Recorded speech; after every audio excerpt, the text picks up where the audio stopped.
Hello, Baggins here, and welcome to my guide on how to get the S Plus playthrough trophies, both for standard and hardcore. Obviously, this is going to be harder depending on which difficulty you decide to play on, but you should know that by now. Just before we get into the actual guide and talking about the things to do to make the run a lot easier for you, I should probably go into a couple of tips for you, which would definitely help with the playthrough. The first thing is there is a couple of items that you can get that will make your playthrough a hell of a lot easier. There are three main ones that I want to talk about, and here they are. The first one is the Knight's outfit for Ashley, which you can achieve by doing a hardcore A rank playthrough, which means that you've beaten the game in under 10 hours, basically. Relatively easy to get and is a very useful bit of kit. Basically, it's a knight outfit for Ashley, which, along with making her look really funny and really cool, it makes her invincible and it makes her unable to be picked up by any of the villagers. There was one instance where they somehow managed to get her off screen. I vividly remember seeing the cutscene where she's being carried out in the knight's outfit.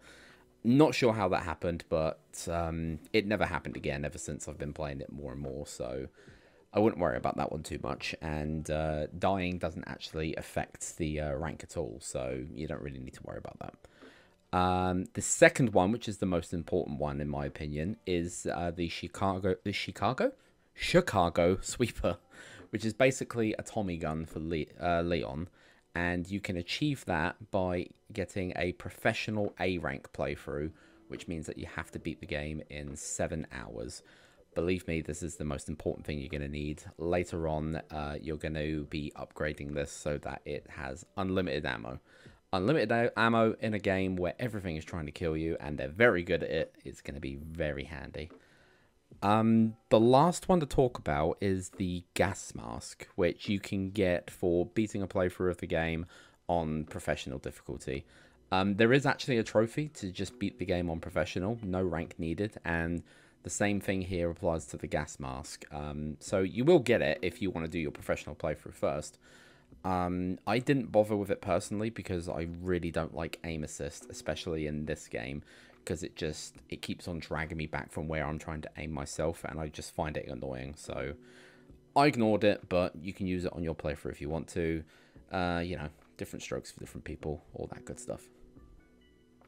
A couple of other things probably worth mentioning, just as like a general tip, is to always be thinking of times where you can run around enemies rather than fighting them. Don't get me wrong. The first few chapters, it's definitely worth you running around and grabbing some loot and some ammo and stuff like that. But just maybe try and think about if there's opportunities where you can just run past enemies rather than fighting them. You'll save yourself a lot of ammo for some of the more difficult sections, a boss fight, and one of the quests later on, especially the supplies for. So just think, in the area that you're in, assuming that you've played this a couple of times already, just think, is this an opportunity where I can just run past enemies rather than fighting them head on? Okay, so let's just get into what we do for the beginning of the game. We're just going to talk about the quests that you can do relatively easy right at the start of the game, and if you follow it step by step, then this will mean that you will be able to get the this means that you'll be able to get infinite ammo on the Chicago Sweeper as soon as possible, as pretty much as soon as you get to the castle. I think it's like chapter 7, I think that's when it is, but I can't wait to be wrong later on in the video. Anyway, let's get into it. Right, so the first task you'll find, the task for the merchant to get the spinels, is to destroy all of the blue medallions in the farm area. So, yeah, that's what the thing looks like, and I've already cleared out all the enemies, except for that one guy, who I forgot about, so let's take care of him. Bam! Okay, another shot. Alright, cool. Fucking blew his arm off of that one. But yeah, you want to shoot all of the 5 blue medallions in the farm area. The first one is up here behind this little hut, where you'll find a little treasure chest. Boom, there's that one. The second one is... Where the fuck are you going, Leon? Oh yeah, the second one is on this side of this little hut here. It's the same hut that has the typewriter in it. The third one is just inside this barn here on the right. You can see it hanging up right there. Boom. The next one is just opposite the barn in this smaller hut here, hanging from the top of the ceiling. Right there. And then the last one is straight over this way, and you can see it hanging up in the window there. And wabam. There you go. That's all 5 of the medallions for the farm, and your first 3 spinels collected. The next request will be to kill the rats in the factory in Chapter 2. So, right at the start of the chapter, you would have been kidnapped, and you would have had all of your weapons taken away from you, and put into like a little room with like a little time lock mechanism kind of thing on it. As soon as you've got your weapons back, you can pretty much make your way back through the factory, and just keep an eye out on your way through for 3 rats that are around there. Shoot all 3 of those, and that'll be another request taken care of. Fair warning, the rats do run around a little bit. They can be wily little bastards, to say the least. You'll probably see me in the video right now struggling to shoot one of them. But just keep at it, keep shooting, and then eventually you'll get all 3 of them, and that's another request done for the merchant. So the next quest that you'll come across will be the Viper Hunter. Now, every now and again you'll come across snakes that are hidden in some of the crates that you open to get like ammo, gold, all that kind of stuff. So there is one that I can think of that you come across during the game. But the best thing to do is later on you'll come across a place called the Fish Farm, which we need to go to anyway to break some of the blue medallions there. And best thing you can do is just look for them there, because there is a lot of them just like swimming around on the swimming around in the water, or just like slithering around on the ground all over that place. So just make sure you have 3 of those in your inventory, and then you can sell them to the merchant the next time you see him, and that will be another request taken care of. So the next one is actually probably one of the easiest requests that we'll take care of here. Eventually, if you keep playing through, you will end up at the church right here. Like the camera pans up literally to show it off.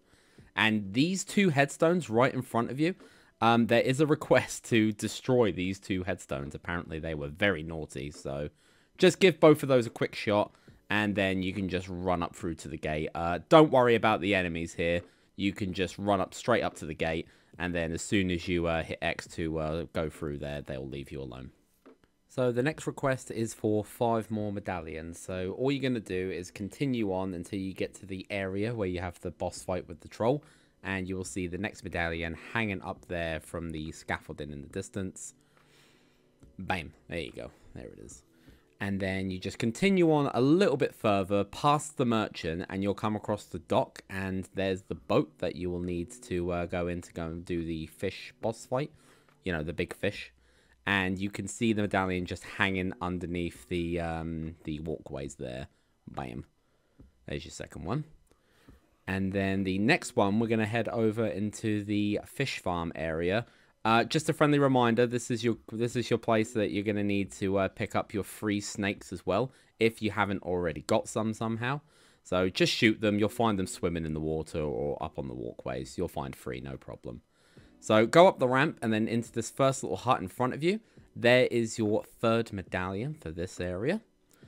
And then if you keep following the pathway and then go on the right side of this ramp in the water, you will see your 4th medallion hanging up just in like the bits of wood up there.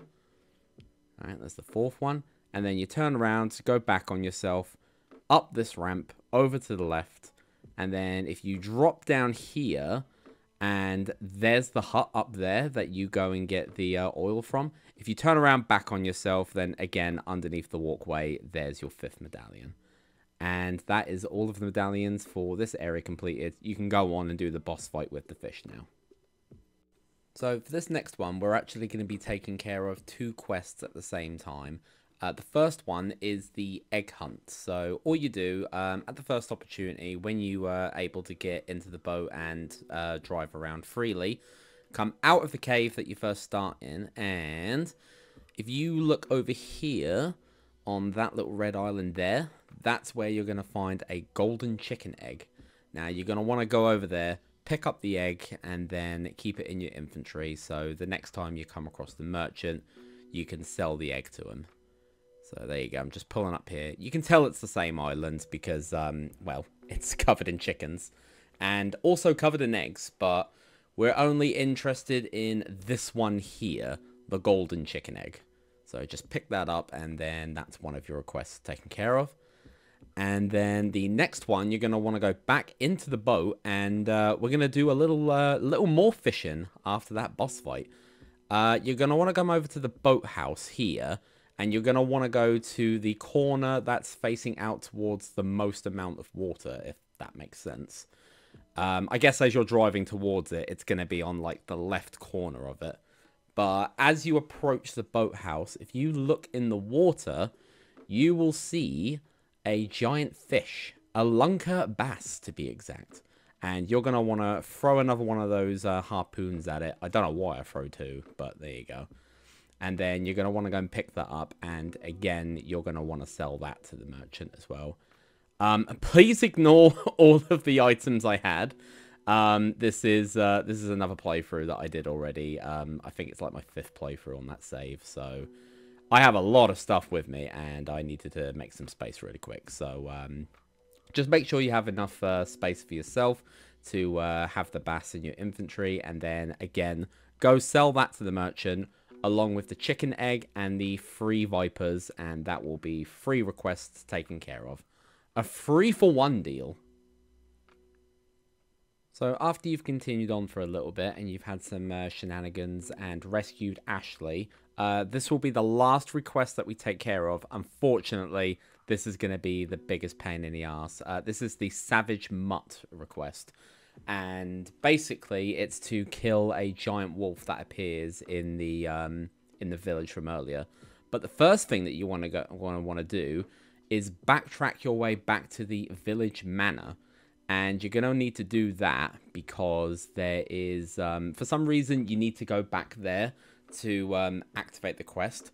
That's not where the fight actually takes place. It takes place back in the village area, like the one that you're at the start with all of the people that were like trying to stab you right at the beginning.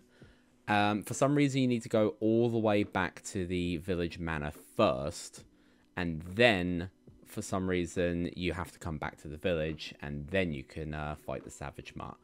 Now, not gonna lie, this fight was actually pretty difficult. I mean, it was difficult enough on standard, but it was certainly a bit of a problem when it came to the hardcore S+ playthrough as well. This is the reason why I said that you should try and run around as many enemies as possible while still collecting yourself some ammo and other resources. Because towards the end, there's a couple of things that just end up stacking on top of each other. So you've got to take care of the Savage Mutt. You need to kill it for the quest to happen. Sorry, you need to kill it for the quest to be completed. And then straight after that is the section where you have to survive in the like the building with Louise. Like, you basically got to like stop the zombies from coming on in. So just make your way back to the village manor. There's actually a pretty cool little secret there hidden. There's some stuff hiding up there in the attic. You can only get it once you've got Ashley, because you need somebody to boost up into the attic there. But I actually completely missed this on my first playthrough, so you can take a look up there. I think there's some supplies and stuff, and if not, there's certainly some like cool lore stuff that you can read as well, just in case you really want to dive deep into the story of Resident Evil 4. Hold on a second, just waiting for Ashley to come along. Ashley, could you please? We got things to do. We got quests to do, Ashley. You're fucking dilly-dallying. But yeah, once you go back to the manor and then you come outside, you'll see the Savage Mutt outside the door. Unfortunately, you can't kill him here. So he'll just run off. And if you make your way back into the village, you'll get him. I'm going to make this look really easy because I've got the infinite ammo on the most powerful gun in the game. So I'm going to make this look a lot easier on the video. Just make sure you have plenty of ammo. There's no need to like upgrade to your weapons or anything. I mean, if you really want to, I guess you could. But the main thing that we're going to be going for is getting the infinite ammo on your Chicago Sweeper. But yeah, just unload everything you got into the Savage Mutt, basically. Don't bother with the other enemies. You can kind of run around them while still dealing damage to the dog. Remember to use flash grenades. Hand grenades also work, and especially the flash grenade, because if he goes down and you stun him, then you can run up to him and stab him as well, and that would be a big chunk of health done. Never mind, I'm just going to teabag on the mutt because he gave me some troubles on a previous playthrough. But yeah, once that's done and the mutt's dead, you can make your way on with the rest of the story, and that's the last request. So eventually, after you've carried on for long enough, you will arrive at the start of Chapter 7, which is where you just enter the castle. So when you first enter the castle, and as soon as you get in there, look over to the right and you can see the merchant, head in the building, and when you go down and trade in your quest, you'll see that you'll have 31 spinels, and you will have enough to buy the exclusive upgrade ticket. And what that means is, instead of upgrading all of the other stuff first on the Chicago Shooter, you can just instantly unlock the ability to get infinite ammo on it. So I don't think I need to explain why that's going to be really handy in a playthrough where the main aim is to go as fast as possible. That being said, there is a few more tips that I can think of that would probably help you out. As you're collecting money, it doesn't hurt to put that money into upgrading the Chicago Shooter's power so that you go through enemies faster. That's not a bad idea at all. The next ones are mainly about saves. You do not get penalized on your grade for saving, so you can save as many times as you want to. Save as much as possible at any point you get to a typewriter. And the next one, which is also to do with saves, if you die for any reason, again, dying doesn't affect your grade, so you can die as many times as you want to, but if you do die, make sure you don't hit continue, you hit quit out instead. So basically there's like a little timer that goes through whenever you're playing. Obviously it's running the entire time, and that's mainly where your grade comes from. But if you hit continue, that timer will keep on going like nothing happened, and it will go from either your autosave or the last save that you made. You don't want that to happen because the time will just keep on going. So if you've made like 5 minutes of progress somewhere, and then you die and then didn't quit out, you'll go back to where you last made a save or that autosave, and any of the time that you've lost from that will still go on your time. If you quit out and then go back into the manual save that you made, you'll be back to that save spot, granted, so you would have lost a little bit of progress, but you won't have lost any time because the time will go back to whatever it was when you saved the game previously. So quit out to the main menu and then load back into your game. Don't hit continue. I know it sounds like a little bit ridiculous, and there is a couple of spots here and there, especially the room with the 2 blind dudes.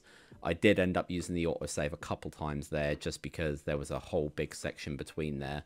So you can do it on occasions like that, but main advice for this would be to quit out every single time just to like try and save yourself as much time as possible.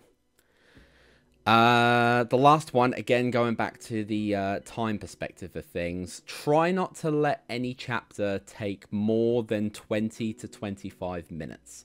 There's 16 chapters in the game altogether, and granted, some of the chapters are a lot quicker than others. Like, some of the chapters are just ridiculously simple, and then some of them are a little bit more complicated, whether it's because of a puzzle or you have to wait for certain things to happen before you can actually progress. But I didn't really feel too much pressure going through any of the chapters, and I certainly didn't feel like I was gonna miss the time by any point when I was getting towards the end of the game. But it's just something worth bearing in mind. Just always remember, you're trying to beat that time of 5.5 hours. That's what really matters if you're going for this S+ rank. But yeah, if you follow this guide step by step, by the time you get to the castle, you'll have 31 spinels. You'll be able to unlock the unlimited ammo for the Chicago Sweeper, and that will make the rest of your playthrough to get that S+ rank a lot easier. So yeah, thank you very, very much for watching the video. I wish you the best of luck to getting your trophy, your achievement, whatever your sexual preference is. And yeah, if you liked the video and you thought it was helpful, then please feel free to leave a like below. Also, feel free to leave a comment if you have any questions, maybe something that I've missed. I will try my best to get back to you as soon as I can. Thank you very, very much. Stay safe. Don't take drugs. And I'll see you in the next video. Bye-bye.